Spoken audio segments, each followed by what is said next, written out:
Bonsoir à tous. L'actualité ce soir, c'est d'abord cette importante intervention policière qui a eu lieu dans l'après-midi au lycée Roosevelt de Mulhouse, suite à des appels et rumeurs faisant état d'une alerte à la bombe, puis d'une prise d'otage. Tous les lycéens ont pu être évacués en fin d'après-midi.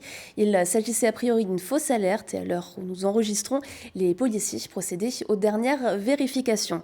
Dans le reste de ce JT, nous reviendrons sur la simulation de crash aérien qui s'est déroulée hier soir à l'aéroport de Bâle-Mulhouse. Ensuite, saviez-vous que le port autonome de Strasbourg est le deuxième port fluvial de France ? Des visites en bateau étaient organisées aujourd'hui pour le découvrir. Enfin, à 2 semaines de l'ouverture des marchés de Noël, il reste des emplois à pourvoir, essentiellement dans le milieu du commerce, de l'hôtellerie et de la restauration, comme nous le verrons à Colmar. Si vous habitez dans le secteur de l'aéroport de Bâle, et plus particulièrement Bartenheim, vous avez peut-être entendu hier soir les nombreuses sirènes des secours. Si le dispositif paraissait impressionnant, il n'y a pas d'inquiétude à avoir pour autant. Il s'agissait d'un exercice de sécurité civile de type crash aérien, organisé par la préfecture du Haut-Rhin. Marine Zis et Gilles Kunz étaient sur place. Il est 19h30 lorsque l'exercice commence. Un avion A320 représenté par cette tente s'est écrasé en phase d'atterrissage. Une dizaine de minutes plus tard, les premiers camions de pompiers arrivent. 55 personnes étaient à bord de l'avion en provenance de Nice et à destination de Bâle. J'ai mal. Vous allez faire quelque chose pour la douleur en bas du dos? Oui, on va se charger de vous, monsieur. On va certainement vous passer. D'accord. Nostalgique, d'accord, mais ça, il faut d'abord qu'un médecin vous voie. D'accord. Ok, on va essayer de vous déplacer sans.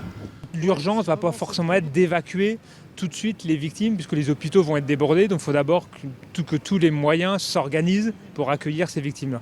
Donc on va procéder à l'extraction des victimes par rapport à la carlingue de l'avion, voilà, pour aussi les protéger. Il va y avoir un premier niveau de ramassage qui va justement les amener sur ce... Voilà, là, on a trouvé un bâtiment dur qu'on nous a mis à disposition, sinon ça serait une tente, un point de rassemblement des victimes, qui est une étape intermédiaire de premier tri, d'enregistrement des victimes, parce qu'il faut leur nom pour la gendarmerie et les forces de l'ordre. Et ensuite, on a ce qui est en train de se mettre en place, notre poste médical avancé, qui est un petit hôpital de campagne. Les blessés sont ensuite transportés dans les hôpitaux de la région, voire même au-delà, notamment en Suisse. Quand tu as les moyens, tu les mets prêts à partir, tu me les recenses et tu me rends compte.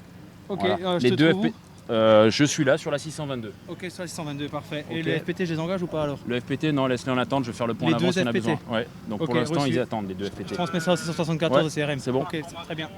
Près de 400 personnes ont participé à cet exercice. Secours, forces de l'ordre, collectivités, mais aussi une vingtaine d'observateurs. Là, nous avons surtout cherché à tester l'alerte, la bonne coordination entre les différents acteurs et la mise en place du poste médical avancé. On ne peut pas essayer le test de l'ensemble des phases, mais nous avons cherché quand même à le faire le plus réaliste possible sans perturber trop la circulation aux abords, la circulation aérienne. Il est évident que dans une situation réelle, la circulation aérienne serait immédiatement interrompue et que nous aurions à gérer beaucoup d'autres enjeux, notamment dans l'aéroport et dans la circulation alentour. Vous imaginez bien que la population, les riverains, les véhicules qui circulent autour verraient leur situation perturbée. D'ici quelques semaines, des débriefings seront organisés service par service afin d'évaluer les points à améliorer. Le dernier exercice de ce type date de 2013. À 2 semaines du début des marchés de Noël, les derniers préparatifs sont en cours. Les marchés de Noël, c'est du tourisme, du folklore, de la sécurité, mais aussi de l'emploi, car les secteurs du commerce, de l'hôtellerie et de la restauration recrutent encore. Ainsi, 17 entreprises se sont réunies au conseil départemental du Haut-Rhin à Colmar pour la 6e édition du Christmas Job, une matinée où les employeurs ont rencontré des demandeurs d'emploi, dont des bénéficiaires du RSA. Préparés au préalable par Pôle emploi, les candidats étaient plus de 150 à s'être présentés. Ils avaient entre 5 et 7 minutes pour convaincre les recruteurs. 45 postes sont à pourvoir. On écoute tout de suite la présidente du conseil départemental du Haut-Rhin, Brigitte Klinkert, et le directeur de l'agence Pôle emploi, François Picard, au micro de Gilles Kunz. Rien que sur le marché de Noël de Colmar, il y a des centaines de milliers, voire millions de touristes qui viennent. Et donc, les commerçants ont besoin d'avoir des effectifs beaucoup plus importants que le reste de l'année. Et donc, on a besoin de salariés. Et c'est une belle occasion pour les bénéficiaires du RSA de retrouver la possibilité de mettre le pied à l'étrier et d'avoir pendant quelques semaines un emploi. L'intérêt de ces offres d'emploi qui sont dans un premier temps saisonniers pour la fin d'année, c'est que forcément elles vont permettre de pérenniser certains postes si les candidats donnent satisfaction. Alors que les champs se vident peu à peu, les agriculteurs doivent stocker leurs légumes pour l'hiver et la facture d'électricité peut très vite monter.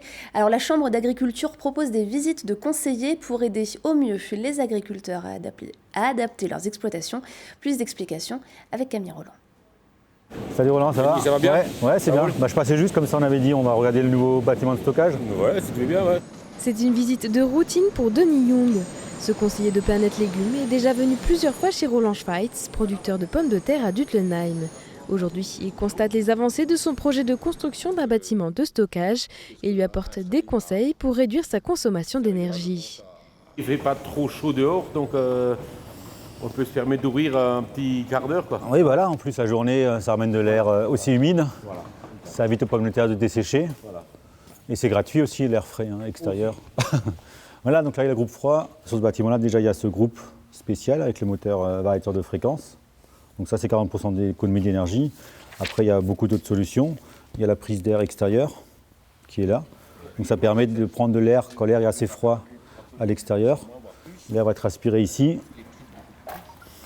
Et donc c'est de l'air froid qui est gratuit, qui va refroidir les tas de pommes de terre, au lieu d'utiliser le groupe froid. C'est qu'après la récolte de pommes de terre, il faut pouvoir les conserver. Une étape cruciale dans la production qui peut parfois être très coûteuse en énergie. Roland possède 4 bâtiments avec des groupes froids qui lui coûtent à eux seuls entre 4 000 à 5 000 euros par mois en électricité. Alors, il a investi dans des matériaux moins énergivores. À partir du moment qu'on stocke les pommes de terre, des mois où le pic de consommation était vraiment à l'extrême. Après, passant au niveau du stockage, là aussi on a fait le tour des bâtiments. On a investi dans des matériaux qui consomment moins d'énergie, jusqu'à 40 voire 50% moins d'énergie. Par contre, au niveau du coût d'achat, du prix de revient, le matériel est aussi à 30 à 40% plus cher. Voilà.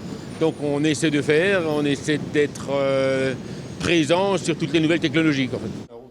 Depuis 1997, la station d'expérimentation et de conseil Planète Légumes propose aux producteurs de fruits et légumes du Grand Est des réunions techniques, des formations et des conseils individuels.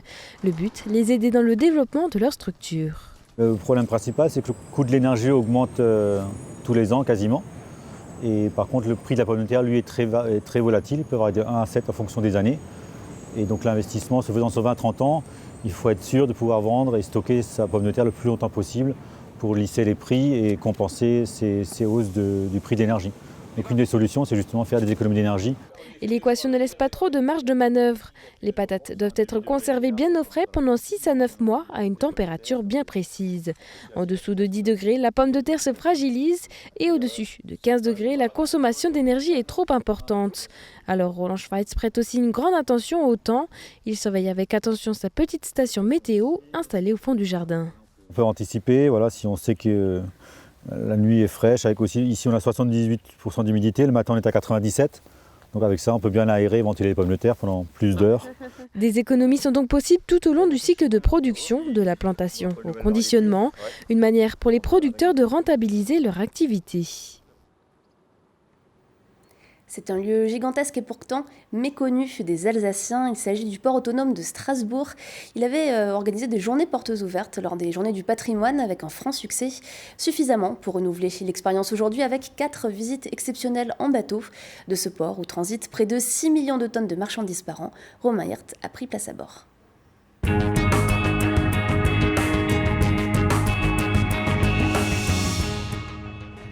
Ces curieux s'apprêtent à prendre le large depuis le quai des Belges. Direction le port autonome de Strasbourg, un lieu encore peu connu des habitants, mais qui est pourtant le 2e port fluvial de France. Et c'est parti pour une visite d'1 heure. Bienvenue à Strasbourg-sur-Mer. L'idée de cette visite, c'est autant de voir son passé, son histoire avec la ville, voir comment la ville et le port sont intimement liés, que de voir qu'est-ce qu'on devient aujourd'hui, quelle transition économique, énergétique on a mis en place au port, quelles sont les entreprises qui font vivre la ville, etc. On a à cœur de faire connaître les 400 entreprises qui sont au port de Strasbourg, mais aussi c'est un enjeu d'emploi, puisqu'ici on a 10 000 emplois directs, donc une source d'emploi intéressant. Et puis aussi c'est une fierté, on a l'espoir secret que les Strasbourgeois soient aussi fiers de leur port que certaines villes maritimes. Les visites du port en bateau ont fait mouche lors des dernières journées du patrimoine. Alors, en partenariat avec Batorama, le port autonome de Strasbourg compte bien capitaliser sur cet intérêt croissant. D'où la création de ces visites sur mesure, pour le moment en phase de test. Donc on va remonter ici le bassin des remparts, prendre une écluse gérée par le port, et ensuite aller voir les installations portuaires, notamment le terminal et les fameux portiques. Une idée qui semble porter ses fruits. Ça m'a permis déjà de découvrir le port autonome de Strasbourg, voir toute l'activité qui s'y présente. Effectivement, c'est quelque chose qu'on ignore, qu'on ne sait pas. C'est un pan de Strasbourg qu'on ne connaît pas. Et là, ça m'a permis de voir qu'effectivement, à côté de la ville de Strasbourg, il y a autre chose que le centre-ville. Sur tout ce qui est environnemental, transport et tout ça, on n'imagine pas. Et surtout l'importance de ce port de Strasbourg. Par contre, j'ai trouvé que la visite, on n'avait pas vu assez, on a vu très peu de bassins, je reste sur ma faim. Vu le succès de cette première édition, nul doute que la formule sera renouvelée. Mais pour cela, il faudra certainement attendre l'année prochaine. Et on finit ce journal avec l'image du jour, Oliviane. Un salarié heureux est 2 fois moins malade, 9 fois plus loyal et 55% plus créatif qu'un autre. Alors une entreprise d'Oberhausbergen a imaginé le Buloscope. C'est une sorte de salle de repos nomade, bienfaisante et personnalisable. Installé dans un fauteuil confortable à l'abri des regards, le salarié chouchouté peut dormir, se booster, se relaxer ou méditer grâce à des programmes de relaxation, sophrologie, musique ou micro-sieste. Installé à demeure ou en location à la journée, plusieurs PME alsaciennes l'ont déjà adopté, de même que le Palais des Congrès de Strasbourg et même le Conseil départemental du Bas-Rhin.